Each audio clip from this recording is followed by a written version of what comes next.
오늘 우리 당 의원 총 87명이 의원총회에 참석을 하셨고 마지막까지 자리를 지키신 분이 66명입니다. 이 자리는 원래 지난번 토요일 날 의원총회에서 의결하였던 당헌의 개정에 대한 문제를 논의하기 위한 자리였습니다. 그래서 처음에 유상범 법률위원장이 당헌 개정안에 대해서 설명을 드렸고 그 후에 의원님들이 당헌 개정안에 대해서 의문 나는 점 이런 부분들을 말씀하셨고 그 후에는 자유토론이 이어졌습니다. 자유토론에서는 여러 가지 발언들이 나왔습니다. 꼭 당헌 개정에 관한 의견뿐만 아니라 우리 당의 앞으로의 수습을 어떻게 할 것인지, 지도체제 문제를 어떻게 할 것인지, 또는 우리 권성동 원내대표의 거취에 관한 문제까지 다양한 의견들이 나왔다는 말씀드립니다. 예. 다른 거는 질문 있으면 답변을 하도록 하겠습니다. 오늘 당헌 개정안을 통해서 추인을 하신 건가요? 그렇습니다. 이 당헌 개정안은 원래 의원총회에서 의결을 한다거나 이런 상황은 아닙니다. 다만 의원총회에 보고를 하고 거기서 뭐 추인 형식으로 의견을 모으면은 그걸 상임정국위원회에 상정하는 그런 절차를 밟기 위해서 오늘 의원총회를 거친 것입니다. 권 대표 사퇴론이 많이 나와서 시간이 오래 걸렸다고 하던데요. 그 부분은 꼭 그 권성동 대표의 사퇴 문제뿐만이 아니고 여러 얘기들이 많이 나왔습니다. 그리고 전체적으로 오늘 발언하신 의원님들은 권 대표님의 사퇴 문제는 본인이 어제 비대위에서 말씀하셨습니다. 이 상황을 수습하고 난 이후에 거치에 대해서 표명을 하겠다고 말씀하셨기 때문에 그 부분을 존중해 주는 것이 옳지 않겠느냐라는 의견이 많았습니다. 네, 추가로 말씀드리면 그 부분에 대해서는 대부분의 의원님들이 몇 분을 제외하고는 사실은 책임을 지는 자세가 끝까지 이 부분에 대해서 당 수습을 하고 난 이후에 거치에 대해서 책임지는 모습을 보이는 것이 더 좋다라는 의견이 굉장히 많은 다수였다는 사실을 말씀드리겠습니다. 중간에 대표께서 윤 대통령이 만났다는 보도가 나왔는데요. 이건 뭐 사실인가요?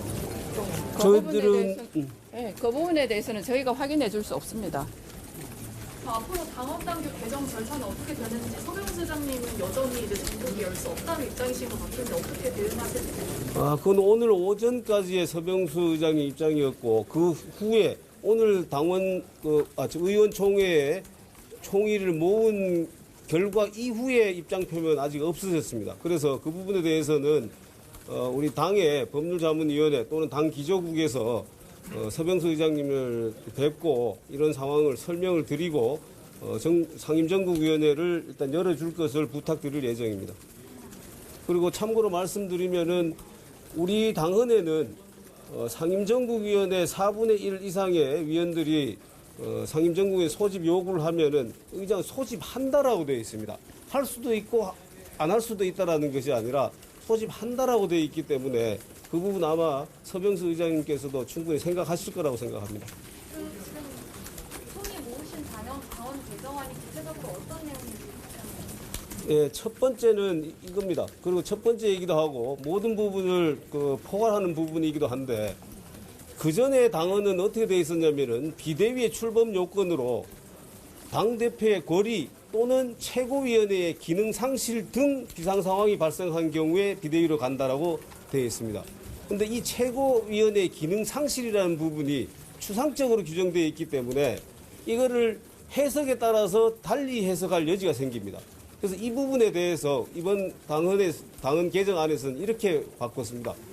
최고위원, 선출직 최고위원, 청년 최고위원까지 포함해서 선출직 최고위원 5명 중에서 4명이 사퇴하면은 비상상황으로 본다라는 것입니다. 그래서 비대위 체제로 간다라는 겁니다. 아까 말씀드린 최고위원회의 기능 상실 부분을 선출직 최고위원의 4명 이상이 사퇴하면은 비대위로 간다라고 개정한 것입니다.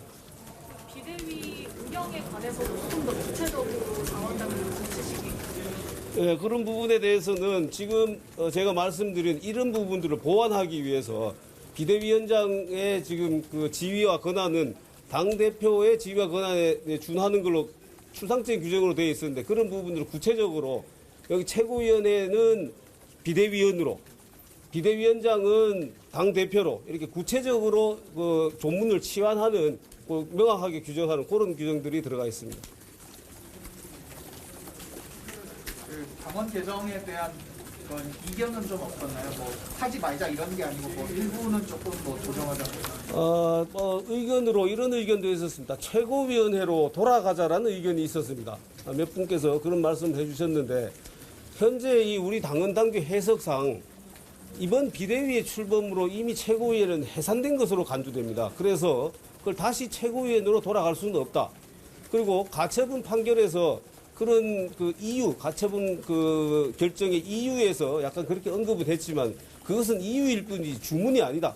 가처분 결정의 주문에서는 비대위원장의 직무를 정지하는 것만 되어 있기 때문에 그래서 최고위원회로 복귀한다는 것은 불가능하다라는데 많은 분들이 의견을 같이 했습니다. 아니 서병수 의장께서 그 설득하셔가지고 개최를 하겠다고 하시면 그 물리적으로 앞으로의 시간표가 어떻게 되세요? 일단은 그 상임전국위원회에 소집할 수 있는 요건이 아까 제가 말씀드렸습니다만 상임전국위원회 4분의 1 이상이 소집 요구를 하는 것입니다. 그리고 현재 당헌상으로는 최고위원회에서 의결하는 것인데 최고위원회는 현재 비대위원이죠. 비대위원회에서 의결하고 상임전국위원회에서 4분 이상 요구한 이게 별개의 요건으로 되어 있는데 저희들은 두 개를 동시에 다 추진할 생각입니다. 일단 상임 전국위에서 개최가 되면은 당원 당규 개정에 대한 문건을 만듭니다. 그러니까 저희가 오늘 의총에서 논의했던 내용을 만들어서 그 부분을 상정을 시킬 거고요. 그게 상정이 되면 전국위는 ARS로도 될 수 있도록 이번 당원 당규에도 그 규정을 신설하게 됩니다. 그래서 ARS를 통해 가지고 전국위에서 재적의 과반 이상 저희가 그 당헌을 개정할 때에는 재적의 과반 이상을 찬성을 받으면 당헌 당규가 개정이 됩니다. 당헌이 개정되고 난 이후에 비대위 발족을 위한 상임 전국위가 다시 열리죠. 그거는 비대위원 임명을 위한. 비대위원 임명을 위한 상임 전국위가 다시 열리고 그 부분에 대해서 추인하는 또 의결하는 전국위가 다시 열리게 됩니다. 이런 과정을 거쳐야 되기 때문에 상임 전국위 2번, 그 다음에 전국위 2번을 열어야 되는 이런 과정이 계속 진행이 될 겁니다.